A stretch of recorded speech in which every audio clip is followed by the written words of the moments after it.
Hi, how many of you have been in a situation where you know that some of your teachers are leaving, but you found out that this particular teacher was leaving and you had no idea they were leaving?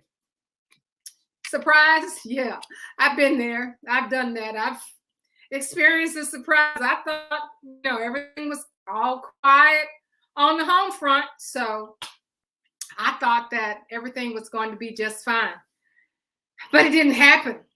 Um, and for those teachers who have left and they have been a surprise to you, did you really have a connection with that teacher? Um, did you really know? You said, well, maybe I didn't connect with her like I should have. And who amongst you are tired of having to hire teachers every year? Been there, done that. I know the feeling. I would work on my master schedule. As a new principal, beginning principal, I work on my master schedule. And I would decide that I was going to put this teacher in this spot and that teacher in that spot. I was going to change some assignments. And I just assumed, what assuming means. I just assumed that those teachers would be there with me. But I found out that they were leaving. I mean, they didn't give me a resignation. They didn't let me know. I just found out that, they weren't going to stay. And, the way things are with human resources, they don't have to let you know that they're leaving as long as they meet the deadline, that's prescribed by the state, then they're fine. So today, our topic is going to be, what are you going to do, or how are you going to hold on to your teachers? It's that time of year again. Hi, my name is Barbara Polk, and I'm known as a turnaround principal. And I was assigned to low-performing campuses. We got those campuses turned around. Was it easy? Absolutely not. Absolutely not.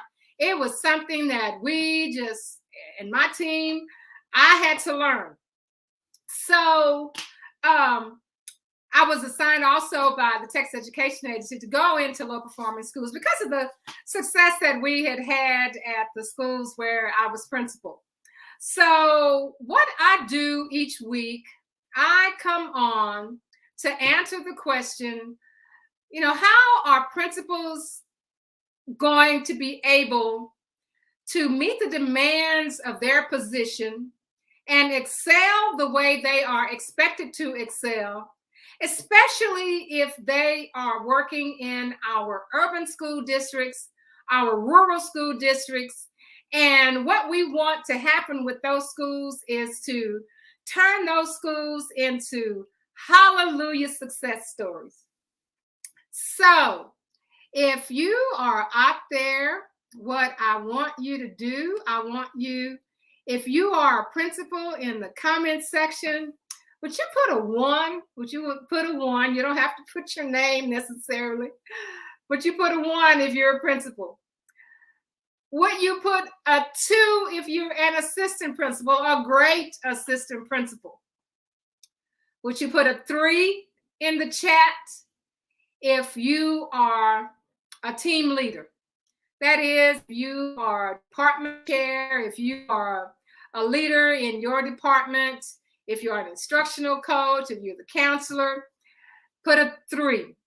And if you are a member of the community, a teacher, a parent, I want you to put a 4 in the chat. So you can put down, questions or comments, because I want to get some feedback. I want to know if there's something that I'm missing, or if there's a comment that you would like to make. I want you to go on and put that in the box.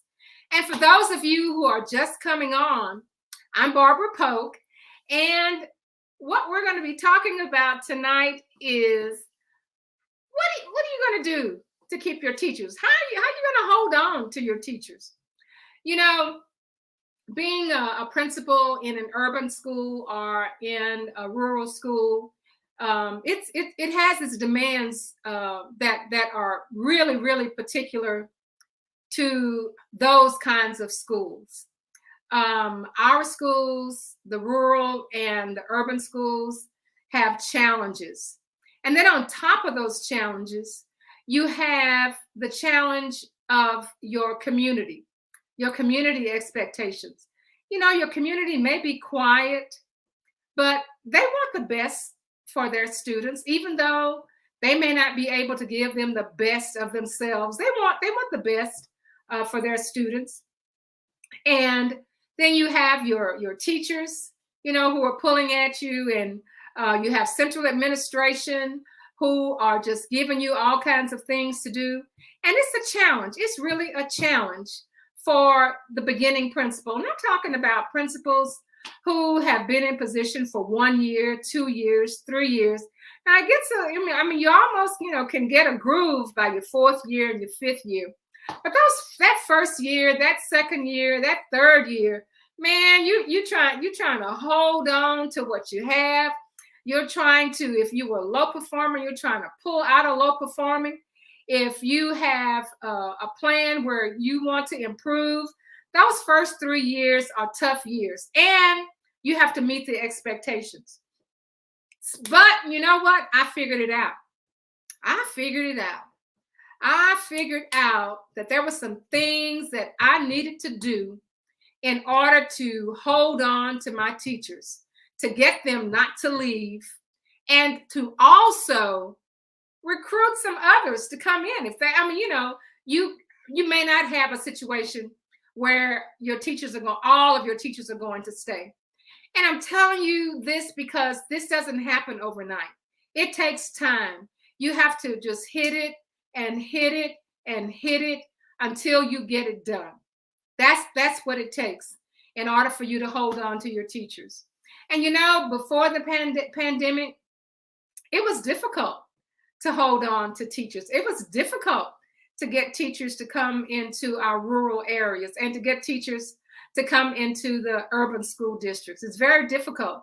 But once you get that groove going, and once you figure out just how it's done, then you will find that things will really just start to change, and your scores will increase, and you'll become known as a hallelujah success story. So the first thing I realized that I had to do, I had to get into the classrooms and observe teachers, and I had to give them feedback. So you said, oh my goodness, Dr. Pope, isn't that what you're supposed to do? Isn't that your purpose? I mean, if you're the principal of a school and you cannot find time to get in the classrooms, then something is wrong. Well, you're absolutely right if that's what you think. But when you are a beginning principal, you have so many things pulling at you until you just don't get a chance to do it the way you're supposed to do it. But I'm telling you, if you put processes in place, if you put systems in place, and if visiting classrooms is your priority, that's what you're going to do. If you're not visiting classrooms, then that's not your priority. You do not have a system in place. You do not have a process in place. What do you have as your dashboard? Do you have observations of classes as a priority? Do you have feedback as a priority? And listen to this. Get into those classrooms. It does not take that much time. It doesn't take that much time. Prioritize. Have that in your system. Have that as your process. And then you will see that you can get into those classrooms and give the teacher feedback. Don't go into the classroom and then not hear the teacher doesn't hear anything back from you. That's not going to work.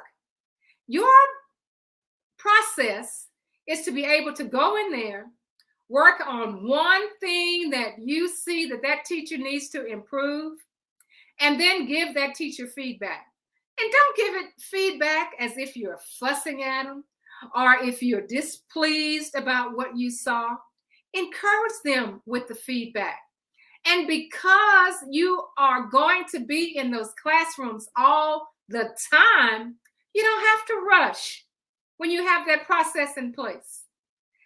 Hey, Miss Miller, good seeing you. Thank you for joining us tonight.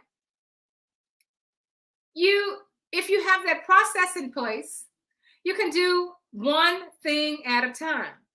You sit in those professional development meetings with the teachers at the beginning of the school year on your campus, and you are introduced as a new principal. You are Mr. So-and-so, or you are Dr. So-and-so, and I'm your new principal. And we are going to do our observations. And here is the plan from the state. And we're going to follow this plan, and we're going to get you to grow. Yeah, right. Okay. If you are able to do it, absolutely. But you cannot do that without a process, without systems in place. And if you are in a school right now, according to research, you have the majority of your teachers who are millennials. Your millennials are replacing the teachers that are leaving. Those are your millennials. And the research says that those millennials, they want to know. They want you to tell them what it is they need to do. They want you to say, this was good. You did a great job on this. Next time, let's look, would you look at this? And the research says too that once a month is good for some of them, but a lot of those millennial teachers, they want to get feedback every week. They want to get feedback. And if you are not prepared, if you don't have a system to give them that feedback, then how are you going to hold on to them? And for our Gen X and for our baby boomers, they want the feedback as well, but according to research, they don't need the feedback as often. Once a month is good for them. They've been doing it for a while. They pretty much get it. But those millennials, they want that feedback. And they don't want the feedback as something that you're poking fingers at them, that you're fussing at them, that you want them to become superstars overnight. That is not the process. But once you can observe those teachers, you can give them the feedback that they can grow on, then you will see that they're not leaving. That you are there for them. You are showing them how to be successful. Are you sending the instructional coach to follow up on something that you saw in that class? The next thing that I found was, this is a showstopper, and that is to praise your teachers. That's right, praise your teachers. Now, I know every teacher in that building is not worthy of praise. We got some folks that we've really been working on, or they have been kind of hanging around for a while. But in sales, they say, try to find something. Try to find something good. Try to find something good. When you praise your teachers, the best thing we found is that you praise them not only privately, but you praise them in public. So if you are having your face-to-face faculty meetings, if you are having online faculty meetings, you're going to praise Miss Abdullah for the idea that she came up with about aligning students and for assessing their exit tickets. And she came up with a rubric to follow that, or a chart to follow how her students were moving. Make that public. Let everybody know. don't you realize that when the principal acknowledges that, that's going to encourage other teachers to want to get the same kind of praise? That's how it works. That's how it works. If you want to give them a certificate, usually a certificate, you give everybody a certificate. You give everybody a certificate. But we want your praise to be authentic praise. We don't want just praise just to be throwing out to everybody, because then it doesn't have the kind of value that you want. You want to address those people who are genuinely going that extra mile, trying to find a way to help your children, trying to find a way to meet the vision of the school. If the vision of the school is to get your students to increase by 1.5 years of growth, and your teachers are doing that, and they're coming up with ways to get it done, that is worthy of praise. Praise your teachers. Now, this is the one that I had to learn how to do, and it only came with practice. Well, now you're a principal. You've been a principal 1 year, 2 year, 3 years, 4 years. Okay.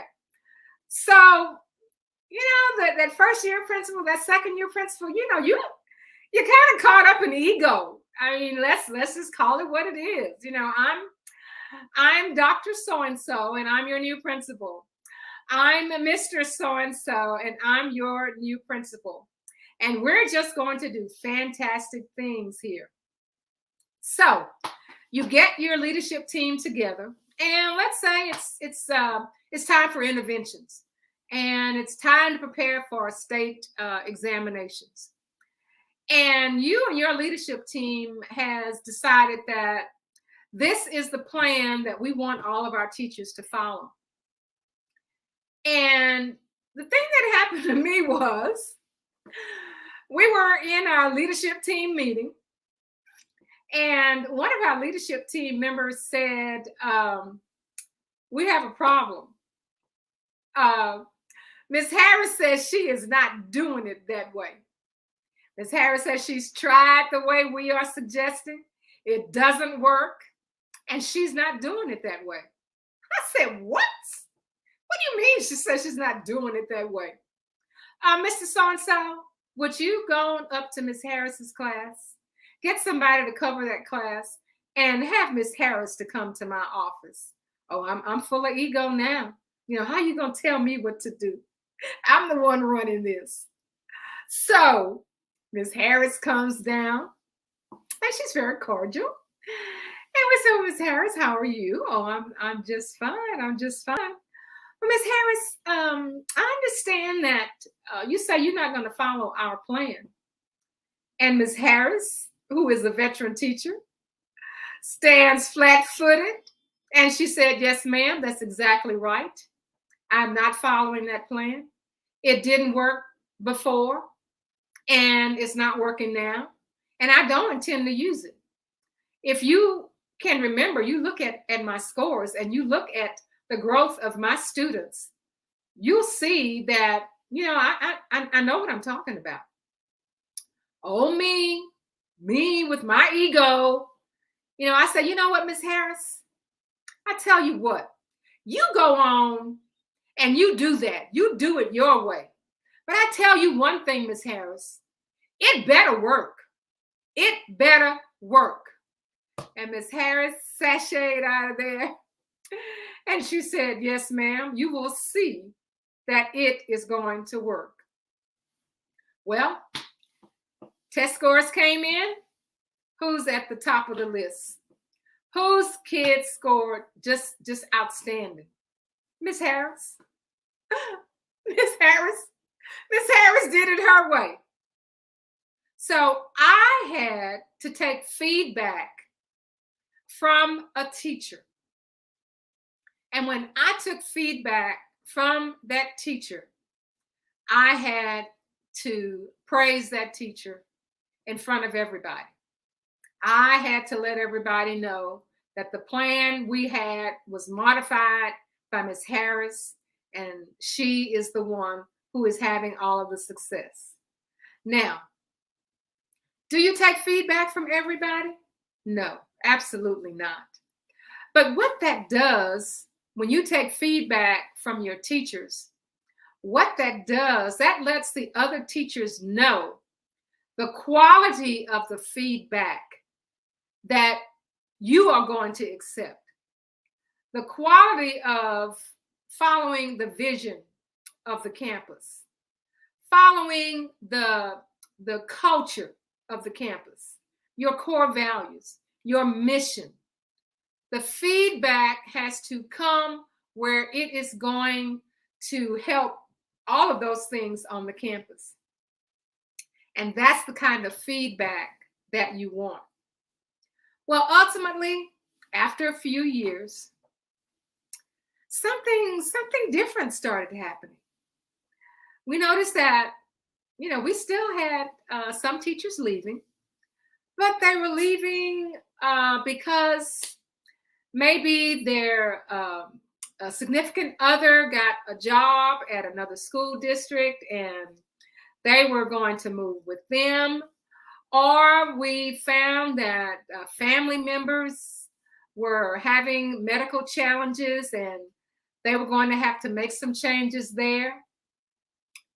But the biggest thing we found is that teachers started hearing that we may have an opening. And they would start coming in January requesting an interview for the next school year. I said, oh my goodness. We even had situations where teachers who were trying to transfer and couldn't get their transfers signed, they would say, if I have to quit and then come back, would you hire me? I said, certainly. That is what it took. It took observing teachers. It took giving teachers feedback. It took building teachers up through praising them. It took getting teachers to the point where they were feeling secure, where they were asked to do performances of their teaching or to do breakout sessions at association meetings to show what they were doing and the kind of success that they had. And those are the things that it takes for you so that you say, well, how am I going to hold on to my teachers? That's the way we figured that out. So as your teachers get ready for next school year, because that's what they're doing now. They're getting ready for next school year. I want you to just think about this for the week. What are you doing? What are you doing to hold on to your teachers? Just what is it that you're doing? And what is it that you didn't do that you can do starting right now for next school year? To start thinking about the system that you're going to put in place. Start thinking about a new way to acknowledge teachers. Start thinking about the feedback that some teachers gave you during the school year and you just poo-pooed it. You said, I'm not doing that. And then you found out later on, well, maybe I should have followed what she said. Or you did follow what they said, but you didn't acknowledge that it came from them. And if you ever been on that other side where somebody takes your idea and doesn't give you credit for it, that's a crushing feeling. So if you're wondering how to hold on to your teachers, you're going to have to acknowledge them and give them feedback. And then when they give you feedback, acknowledge that they had a good idea. And that will send a signal to all of your other teachers that these are the kind of feedback ideas that I'm looking for. So if you have not joined Principals on the Come Up, what are you waiting for? If you go down to the bottom of the description, you can just click on to the link and I'll knock on that door and I'll let you in to join Principals on the Come Up, where we empower principals to operate at a level where they can overcome their challenges and their school can become a hallelujah success story. We'll see you next week.